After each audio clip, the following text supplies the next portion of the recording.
Reliance industries के chairman Mukesh Ambani के छोटे बेटे अनंत अंबानी इन दिनों द्वारकाधीश के दर्शन करने के लिए पदयात्रा कर रहे हैं। अनंत अंबानी ने 140 किलोमीटर लंबी पदयात्रा की शुरुआत की है। आज इस पदयात्रा का 5वां दिन है। उन्होंने तय किया है कि वो अपना जन्मदिन 9 अप्रैल को द्वारका में भगवान द्वारकाधीश के दर्शन कर मनाएंगे। कड़ी सुरक्षा के बीच अनंत अंबानी रात के समय पदयात्रा कर रहे हैं। अनंत अंबानी और पूरे अंबानी परिवार की भगवान द्वारकाधीश के प्रति आस्था है और वो वहां समय समय पर दर्शन करने जाते रहते हैं। सोशल मीडिया पर अनंत अंबानी का एक वीडियो भी तेजी से वायरल हो रहा है। इस वीडियो में अनंत भक्ति में लीन नजर आ रहे हैं। इसके साथ ही वीडियो में अनंत हनुमान चालीसा का जाप करते हुए भी नजर आ रहे हैं।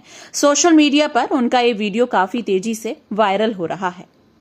મારું યાત્રા ચાલે છે પદયાત્રા અહીંયા જામનગર અમારા ઘરથી દ્વારકાધીશ સુધી અને બસ આ બધાના આશીર્વાદ રહે અને શ્રીજી બાબા દ્વારકાધીશના બધા ઉપર કૃપા રહે આ જ મારી પ્રાર્થના છે અને અમે હમણાં પદયાત્રામાં 5 દિવસથી ચાલીએ છીએ અને 2-4 દિવસમાં પહોંચી જશું એ જ દ્વારકાધીશ તો બધાના રાજા છે અને અમારા બધાના એ માલિક છે ને શ્રીજી બાબાના આશીર્વાદથી એ મને શક્તિ આપી છે ચાલવા માટે તો હું ચાલું છું અને આ મારું પહેલું વાર છે અને બસ એટલા જ કહું કે જય દ્વારકાધીશ દ્વારકાધીશનું કૃપા રહે અને બધા શ્રીજી બાબા બધાને સંભાળીને રાખે ને બધાને આશીર્વાદ આપે એ જ બધા યુવાને ભગવાનના પ્રતિ પ્રેમ રાખવું જોઈએ અને બધા યુવાને સનાતન પ્રતિ પ્રેમ રાખવું જોઈએ અને બધા યુવાને બસ એ જ મારી બધા યુવાને